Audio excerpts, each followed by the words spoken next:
Good morning. Good morning. Good morning. Today is Thursday, May 28th, and we're reading 2 Samuel 23 and 24. All right. And what did we discover about what we're reading today? This is, we're going to be finishing, 2 Samuel. Well, We're finishing the book? Yes. Yep. And he's old. We're discovering who's old. King David. So we've gone all the way through from Slide. Goliath and we'll be and Saul chasing him, and then all the way until all of his life. Yeah, you're right. So now let's finish up 2 Samuel 23. David's last words. Now these are the last words of David, the oracle of David, the son of Jesse, the oracle of the man who was raised on high, the anointed of the God of Jacob, and the favorite psalmist of Israel. The Spirit of the Lord spoke by me, and his word was on my tongue. The God of Israel said, the rock of Israel spoke to me. He who rules over man justly, who rules in the fear of God, is like the light of the morning when the sun rises, a morning with no clouds, gleaming after the rain, like grass from the land. It is not my house like this with God. Is not my house like this with God? For he made an everlasting covenant with me, ordered in all things and secure. For this is all my salvation and all my desire. Will he not make it flourish? But the worthless individual is like a thorn, tossed away all of them, for they cannot be taken with the hand. But the man who touches them must have an iron implement and the shaft of a spear, and they must be burned with fire on the spot. David's mighty warriors. These are the names of the warriors whom David had. Josheb, Basshebeth, a Tachamonite, was head of the three. He was also known as Dino the Eznite, on account of 800 slain on one occasion.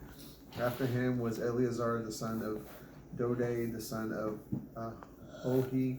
He was among the three warriors with David when they defied the Philistines, who were gathered together there to fight when the men of Israel withdrew.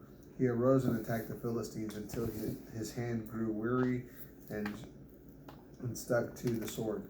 The Lord brought about a great victory that day, and the people returned only to plunder. After him was Shammah the son of Agi the Hirorite. The Philistines had gathered into a troop where the plot of the land was full of lentils, and the people fled before the Philistines. He took his stand in the midst of the plot of land, defended it, and defeated the Philistines. The Lord brought about a great victory. Then 3 of the 30 chief men went down and came to David at the cave of Adullam during the harvest. Now the Philistines' army was in the valley of Rephaim.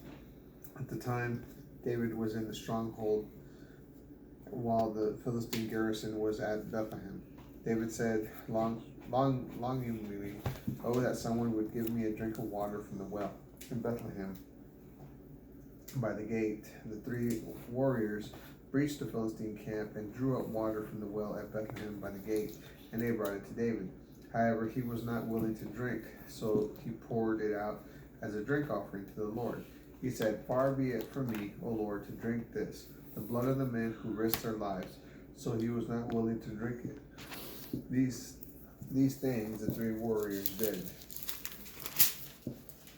Now Abishai, the brother of Joab, the son of Zeruiah, was chief of the 30. He wielded his spear against 300 men and killed them, and won a name beside the 3.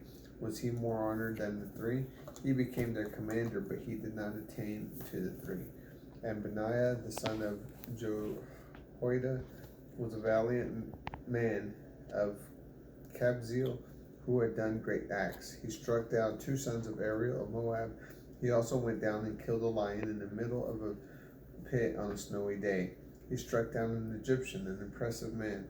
Now the Egyptian had a spear in his hand, but Benaiah went down to him with a staff, seized the spear from the Egyptian, and killed him with his own spear.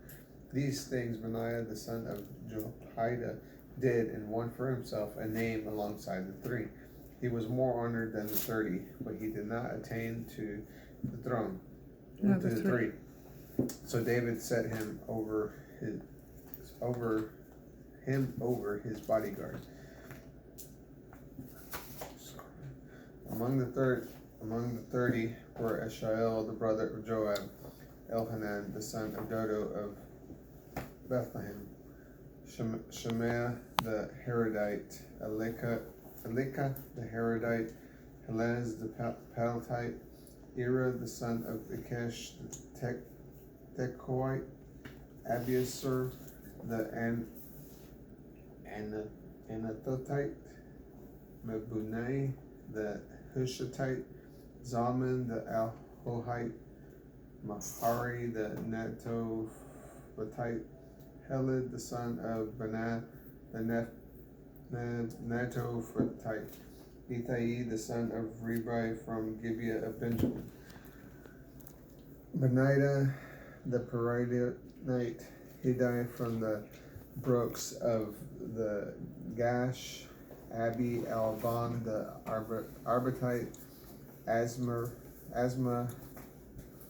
the Barathmite, Eliabat the Shalabonite, of the sons of Jashin, Jonathan, Shammah the Hararite, Ahiam the son of Sharar the Hararite, Eliphalet son of Ahashbi the son of Makatite, Eliam the son of Ahithophel the Gilonite, Hezro the Carmelite, Perari the Arbite, Igal the son of Nathan from Soba, the son of Hagri, Zelek the Ammonite, Nahari the Beerothite, the armor bearer of Joab the son of Zariah, Ira the Ithrite, Gareb the Ithrite, and Uriah the Hittite.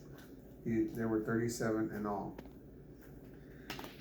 David's census of Israel and Judah. Again the Lord became angry against Israel, and he incited David against them, saying, Go and count the people of Israel and Judah.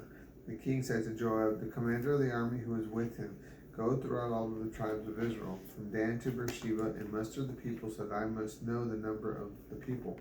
Joab said to the king, May the Lord your God add to the people however many they are 100 times over in the sight of my lord the king. But why does my lord the king so desire these things? However, the king's word prevailed against Joab and the commanders of the army. So Joab and the commanders of the army went out from before the king to register the people of Israel. They crossed the Jordan and camped at Aurora, south of the city, in the middle of the ravine of the Gad toward Jazer. They went through Gilead to the land of Tatim Hodshi. Then they went toward Dan, Jan, and around to Sidon. They went to the fortress of Tyre and all of the towns of the Hivites and Canaanites. They went to the Negev and Beersheba. They went throughout the entire land, and after 9 months and 20 days they came to Jerusalem. Joab gave this count of the census of the people to the king. There were 800,000 capable men who could draw a sword in Israel, and the men of Judah were 500,000.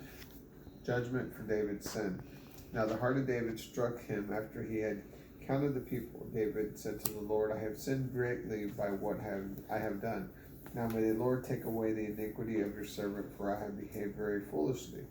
When David rose in the morning, the word of the Lord came to the prophet Gad, the seer for David, saying, Go and speak to David. Thus says the Lord, 3 options I am laying before you. Choose for yourself one of them, and I will do this to you. So Gad came to David and told him, he said to him, Shall 7 years of famine come to you in your land, or shall you flee 3 months before your enemies while they pursue you? Or shall there be 3 days of plagues in your land? Now consider and advise what answer I shall return to him who sent me. David said to Gad, I am very distressed. Let us fall by the hand of the Lord, for his mercy is great. May I not fall by the hand of man. So the Lord sent a plague upon Israel in the morning until the appointed time. 70,000 men from the people died. From Dan to Beersheba, when the angel stretched out his hand toward Jerusalem to destroy it, the Lord relented from the calamity. He said to the angel who was annihilating the people, "Enough! Now stay your hand." The angel of the Lord was at the threshing floor of Araunah the Jebusite. On seeing the angel who was striking down the people, David said to the Lord, "I am the one who has sinned, and I am the one who has done wrong. These sheep, what have they done? Please let your hand be against me and against the house of my father." David builds an altar. Gad came to David that day and said to him, "Go up and erect an altar to the Lord on the threshing floor of Araunah the Jebusite." So David went up according to the word of Gad, as the Lord commanded. When Araunah looked and saw the king and his servants coming toward him, he went out and bowed low to the king with his face on the ground. Araunah said, "Why was my lord the king come to his servant?" David replied, "To purchase a threshing floor from you in order to build an altar to the Lord, so that the plague may be averted from the people." Araunah said to David, "Let my lord the king take and offer up what seems good to him. Here are the oxen for the burnt offerings and the threshing sledges and yokes of the oxen for wood. Everything, O king," Araunah gives to the king. Araunah also said to the king, "May the Lord your God be favorable toward you." However, the king said to Araunah, "No, for I will certainly purchase from you for a fair price. I will not offer to the Lord burnt offerings that cost me nothing." So David purchased the threshing floor and the oxen for 50 shekels of silver. David built an altar to the Lord there and offered burnt offerings and peace offerings. Then the land pleaded with the Lord, and the plague was averted from Israel. That is Second Samuel. Bye. Bye, have a great day. Bye. Please subscribe. Hope you like this video. Please leave a like or a comment. Bye.